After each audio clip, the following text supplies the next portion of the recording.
ORR exit number 16 వద్ద ఘోర road ప్రమాదంలో దాదాపు ఒకే కుటుంబానికి చెందినటువంటి 6 కూడా మృతి చెందారు. ప్రస్తుతం నేను సంఘటన స్థలంలో ఉన్నాను. ఒకసారి చూసుకోవచ్చు, ప్రమాదానికి గురైనటువంటి వ్యాగనర్ కార్ని మనం చూస్తున్నాము. కారు పూర్తిగా కూడా నుజ్జు అయిపోయిన పరిస్థితి. సరిగ్గా ఈరోజు సాయంత్రం 4 గంటల ప్రాంతంలోనైతే ఇటు ఎగ్జిట్ నెంబర్ 16 వద్ద ఆగి ఉన్న ఒక లారీని ఇప్పుడు మనం చూస్తున్నటువంటి కారు వెనుక నుండి వచ్చి ఢీకొన్నట్లు కూడా తెలుస్తుంది. దాంతో లోపల మొత్తంగా 7 ప్రయాణిస్తుంటే అందులో 6 కూడా ఒక్కటిసారిగా కూడా అక్కడికక్కడే మృతి చెందారు. ఒకసారి మనం కార్ని చూపించే ప్రయత్నం చేద్దాం. కారు రూపురేఖలు పూర్తిగా ఎక్కడికక్కడ కూడా మారిపోయాయి. కారు పూర్తిగా షేప్ అవుట్ అయిపోయిందనే చెప్పుకోవచ్చు. ఒకసారి మనం కార్ని చూస్తున్నటువంటి ఆ కార్ డ్యామేజ్ అయినటువంటి విజువల్ చూస్తుంటే ఎంత స్పీడ్లో వచ్చిందో కూడా మనకి స్పష్టంగా కూడా తెలుస్తున్న పరిస్థితి. మొత్తంగా కారులో 3 మహిళలు, 2 పురుషులు, ఒక బాబు, ఒక పాప, మొత్తంగా 7 ప్రయాణిస్తున్నట్లు కూడా తెలుస్తుంది. దాంట్లో ఒక మహిళ మినహాయించి మొత్తం మిగతా వారు అందరూ కూడా మృతి చెందినట్టు కూడా తెలుస్తుంది.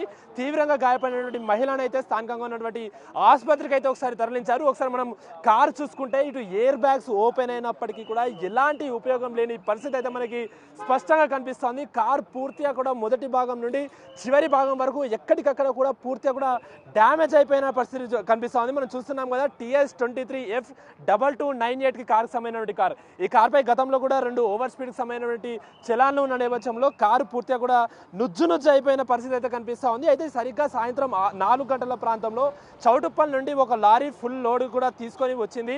ఎగ్జాక్ట్గా ఇప్పుడు మనం చూస్తున్నటువంటి సంఘటన స్థలానికి ఏదైతే ఎగ్జిట్ నెంబర్ 16కి కేవలం 1.5 కిలోమీటర్ దూరంలో ఉండగా లారీ కాస్త దానికి సంబంధించిన లోడ్కి సంబంధించిన రోప్స్ ఇవన్నీ ఏవైతే ఉంటాయో ఈ రోప్స్ మనం చూస్తున్నాం కదా విజువల్లో, ఈ రోప్స్ ఇవన్నీ కూడా లారీ పై భాగంలో ఆ లోడ్ లూజ్ అవ్వకుండా, లోడ్ కింద పడకుండా ఈ తాళ్లు కట్టించారు. అయితే ఈ లారీకి సంబంధించినటువంటి ఈ తాళ్లు లూజ్ అవ్వడంతో లారీ డ్రైవర్ సరిగ్గా ఈరోజు సాయంత్రం 4 గంటల ప్రాంతంలో ఇక్కడ లారీని ఆపాడు. అయితే ఆపిన 5 నిమిషాలకే, కేవలం 5 నిమిషాలకే ఇటు వెనుక నుండి వచ్చినటువంటి ఈ వ్యాగనర్ కారు చాలా ఓవర్ స్పీడ్తో వచ్చి కూడా ఢీకొన్నట్టు కూడా తెలుస్తుంది. కారు స్పీడ్ కూడా సుమారు 100+ ఉన్నట్లు కూడా అధికారులు చెప్తున్న పరిస్థితి కనిపిస్తుంది. అయితే ప్రధానంగా ఇప్పుడు మన అందరికీ తెలుసు, సాధారణంగా ఓఆర్ఆర్ పైన మొత్తంగా 4 లైన్లు ఉంటే అందులో ఫస్ట్ అండ్ సెకండ్ లైన్లో కార్లు వెళ్తూ ఉంటాయి. అదేవిధంగా ఈ విధమైనటువంటి హెవీ వెహికల్స్ ఏమైనా ఉంటే థర్డ్ అండ్ ఫోర్త్ లైన్లో వెళ్తూ ఉంటాయి. అయితే ఇక్కడ మనకి అదే నేపథ్యంలో ఇటు దానికి సంబంధించినటువంటి లారీని లూజ్ అవ్వడంతో ఇటు చివరి లైన్లో తీసుకొచ్చి ఆపాడు. అయితే ఇంకొక కేవలం 1.5 కిలోమీటర్ దూరంలో ఎగ్జిట్ నెంబర్ 16 ఉన్న కారణంగా కారు అక్కడ నుండి దిగాల్సిన పరిస్థితి ఉన్న నేపథ్యంలో మొదటి లైన్ నుండి ఏకంగా కారు ఇటు చివరి లైన్లోకి వచ్చిన పరిస్థితి. దాంట్లో భాగంగానే ఇటు ఆ ఓవర్ స్పీడ్లో కారు ఒక్కసారి ఆ లారీని చూసినప్పటికీ కూడా దాని సరిగ్గా ఆగకపోవడంతో, సడన్గా కంట్రోల్ కాకపోవడంతో ఢీకొట్టయితే స్పష్టంగా తెలుస్తున్న పరిస్థితి. అయితే లారీ డ్రైవర్ చెప్తున్న దాని ప్రకారం కూడా మేము లారీ ఆపిన కేవలం 5 నిమిషాలకే ఈ కారు వెనుక నుండి వచ్చింది.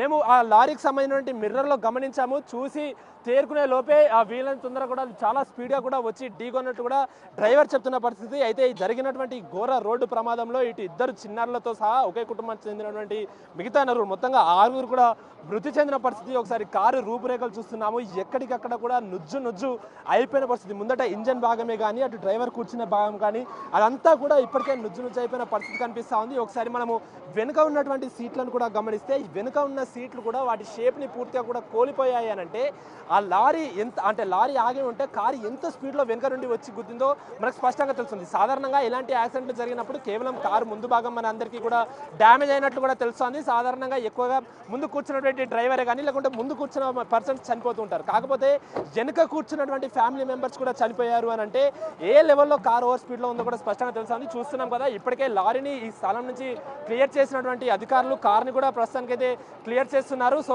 ఎందుకంటే ఓఆర్ఆర్ పైన ఎక్కువ డిస్టర్బెన్స్ ఉంటుంది కాబట్టి పూర్తిగా కూడా క్లియర్ చేసిన పరిస్థితి. ఒకసారి మనం కారు వెనుక భాగం కూడా చూపించే ప్రయత్నం చేద్దాం. ఒకసారి మనకి యాక్సిడెంట్ జరిగింది ఫ్రంట్ సైడ్ నిజానికి, కాకపోతే వెనుక ఉన్నటువంటి ఈ అద్దాలు కూడా పగిలిపోయాయనంటే మనకి ఆ కార్ ఎంత స్పీడ్లో వచ్చింది, ఏ లెవెల్లో యాక్సిడెంట్ అయింది అనేది కూడా ఆ తీవ్రత కూడా మనకు అందరికీ కూడా స్పష్టంగా కనిపిస్తున్న పరిస్థితి కనిపిస్తూ ఉంది. సో ఏదైతే ఆ లూజ్ అయినటువంటి తాడ్లు ఉంటాయో అదే తాడ్లతో హుటాహుటిన అటు డ్రైవరే కానీ, స్థానికంగా అప్పటికప్పుడు ఆపినటువంటి కొంత కార్లు కానీ వాళ్ళందరూ కూడా కాపాడే ప్రయత్నం చేశారు. కాకపోతే లోపల ఉన్నటువంటి వారందరూ కూడా అందులో చిక్కుకుపోయారు. ఎక్కడికక్కడ వారిని బయటికి తీయడం కూడా చాలా కష్టతరంగా మారిందంటూ కూడా స్థానికులు చెప్తున్న దాని ప్రకారం అయితే మనకు స్పష్టంగా తెలుస్తుంది. అయితే పూర్తిగా కూడా ఎక్కడికక్కడ వాళ్ళు లోపల చిక్కుకొని వాళ్ళని బయటికి తీయడానికి కూడా చాలా కష్టతరమైందంటూ కూడా చెప్తున్నారు. ప్రస్తుతం మనతో రాహుల్ హెగ్డే డీసీపీ సార్ ఉన్నారు. సార్, ఏం జరిగింది? స్పష్టంగా మనం చూస్తున్నాం కార్ ఎంత యాక్సిడెంట్ అయింది, ఓవర్ స్పీడ్ కారణంగా అయిందా లేకపోతే ఏంటి సార్ ప్రధాన కారణాలు ఏంటి? అంటే as of no over speeding నుంచి వచ్చారు. ఎమర్జెన్సీ లేన్ ఉంటుంది. ఈ ఎమర్జెన్సీ లేన్లో ఒక లోడెడ్ వెహికల్, గూడ్స్ వెహికల్ ఏముంది, ఆ టార్పులిన్ కవర్ అయింది కదా, అది ఆ డ్రైవర్కి అతని సైడ్ మిర్రర్లో అది కరెక్ట్గా కనిపిస్తలేదు వెనక వస్తున్న వెహికల్ అని, దానికి ఆపుతాడు. ఆపి అది కరెక్ట్ చేసుకున్నామని ఎమర్జెన్సీ లేన్లో ఆపుతాడు. ఆపినప్పుడు ఈ వెహికల్ వెనక నుంచి వచ్చి ఫాస్ట్గా ఎమర్జెన్సీ లేన్కి వచ్చి హిట్ ఇచ్చింది. అంటే సార్ సాధారణంగా కార్స్ ఫస్ట్ అండ్ సెకండ్ లైన్లో వెళ్తుంటే ఇటు సైడ్ రావు, ఇటు సైడ్ ఉన్నటువంటి అంటే లాస్ట్ లైన్లో పార్క్ చేసినటువంటి లారీని గుద్దింది అని అంటే ఎందుకు కార్ ఇటు సైడ్ ఎందుకు వచ్చింది? వాళ్ళు ఎగ్జిట్ తీసుకునే ప్రయత్నంలో ఉన్నారా అసలు ఏంటి?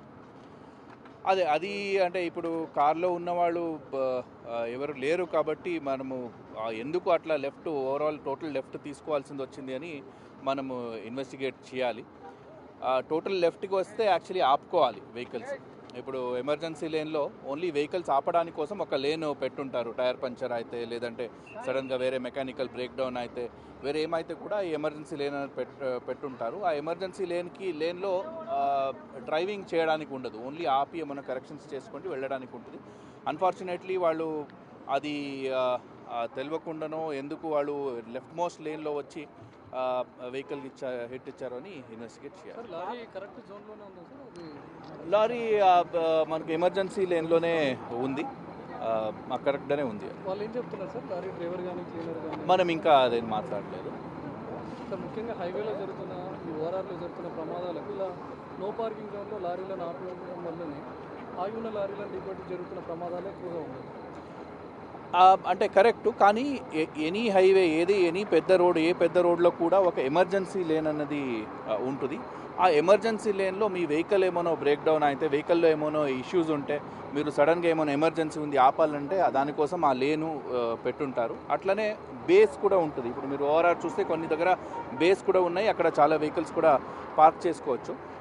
లాంగ్ స్ట్రెచ్ ఉంటుంది కాబట్టి ఈ ఎమర్జెన్సీ కోసం అక్కడ పెట్టుంటారు. సో ఈ దాంట్లో వాళ్ళు ఎమర్జెన్సీ లేన్లో పెట్టారు, కానీ వెహికల్ వచ్చి అన్ఫార్చునేట్లీ హిట్ వచ్చింది. కార్ స్పీడ్ ఏమైనా తెలిసే అవకాశం లేదు, అది ఎంబీఐ ఇన్స్పెక్షన్స్లో దాంట్లో మనం ఎంత ఉండొచ్చు అని ఒకసారి చూస్తాం. సో అది చూస్తున్నాం కదా, ప్రధానంగా ఎమర్జెన్సీ లేన్లు మనందరికీ తెలిసినట్లే ఎమర్జెన్సీ ఆ లేన్లు మన ఏదైనా ఓఆర్ఆర్ పైన కార్ బ్రేక్ డౌన్ అయినప్పటికీ కూడా, కార్ బ్రేక్ డౌన్ అయినా లేకపోతే ఆ పంక్చర్ అయినా కూడా సాధారణంగా ఇలాంటి ఓఆర్ఆర్ పైన అయితే మనకి సాధారణంగా లెఫ్ట్ సైడ్ తీసుకొచ్చి ఆ వెహికల్స్ పార్క్ చేస్తూ ఉంటారు. ఆ నేపథ్యంలోనే ఇటు లారీ కూడా దానికి సంబంధించినటువంటి ఆ లోడ్కి సంబంధించిన ఏదైతే ఆ రోప్స్ ఉంటాయో పైన, ఆ రోప్స్ పూర్తిగా కూడా లూజ్ అవ్వడంతో దాన్ని సెట్ చేసుకుందామని లారీ డ్రైవర్ ఇటు లెఫ్ట్ సైడ్ కూడా పార్క్ చేసినట్టు కూడా ఇటు పోలీసులు చెప్తున్న పరిస్థితి కనిపిస్తుంది. ఆ నేపథ్యంలోనే ఇటు లెఫ్ట్లో ఆపినప్పుడు ఆ వెనక నుండి వచ్చినటువంటి ఓవర్ స్పీడ్లో ఆ కార్ అయితే ఢీకొట్టింది. మనం చూస్తున్నాం కదా, అధికారులు ఆ కార్ని కూడా పూర్తిగా కూడా తీసుకెళ్లిపోతున్న పరిస్థితి కనిపిస్తుంది. మనం చూస్తున్నాం వారికి సంబంధించినటువంటి చెప్పులే కానీ అవన్నీ కూడా ఎక్కడికక్కడ చెల్లా చెదురుగా పడిపోయిన పరిస్థితి. మొత్తంగా 6 చనిపోయారంటూ కూడా చెప్తున్నారు. మరో మహిళకు సంబంధించినటువంటి చికిత్స కూడా పొందుతున్నారు. మనం చూస్తున్నాం కదా, ఇప్పుడు మనము ఒకసారి చూపించే ప్రయత్నం చేద్దాం ఏ విధంగా జరిగింది ఏంటి అనేది. సాధారణంగా ఎగ్జాక్ట్గా లారీ ఈ ప్రదేశంలో చౌటుప్పల్లో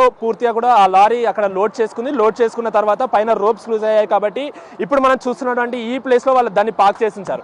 అయితే ఎగ్జాక్ట్గా ఇదే సమయంలో ఇప్పుడు ప్రమాదానికి గురైనటువంటి వ్యాగనర్ కార్ ఏదైతే ఉందో అటు ఇప్పుడు మనం చూస్తున్నాం కదా, ఇప్పుడు పూర్తిగా కూడా 4 లేన్లు ఉంటాయి. ఇప్పుడు మనము ఓఆర్ఆర్ పైన ఉన్నటువంటి 4 లైన్లలో మొదటి 2 లైన్లలో ఈ కార్సే కానీ దీనికి సంబంధించినటువంటి వెహికల్స్ వెళ్తూ ఉంటాయి. ఇప్పుడు నేనున్న లైన్ ఏదైతే 3rd and 4th లైన్లో హెవీ వెహికల్స్ నార్మల్గా వెళ్తుంటాయి. అదేవిధంగా పక్కన ఉన్నటువంటి లేన్ ఏదైతే ఉందో ఎమర్జెన్సీ లేన్గా కూడా చెప్పుకుంటూ ఉంటాము. ఇందాక డీసీపీ రాహుల్ రెడ్డి చెప్పిన దాని ప్రకారము ఎమర్జెన్సీగా పార్క్ చేయాల్సినటువంటి వెహికల్స్ ఈ లైన్ పైన ఆపుంటారు.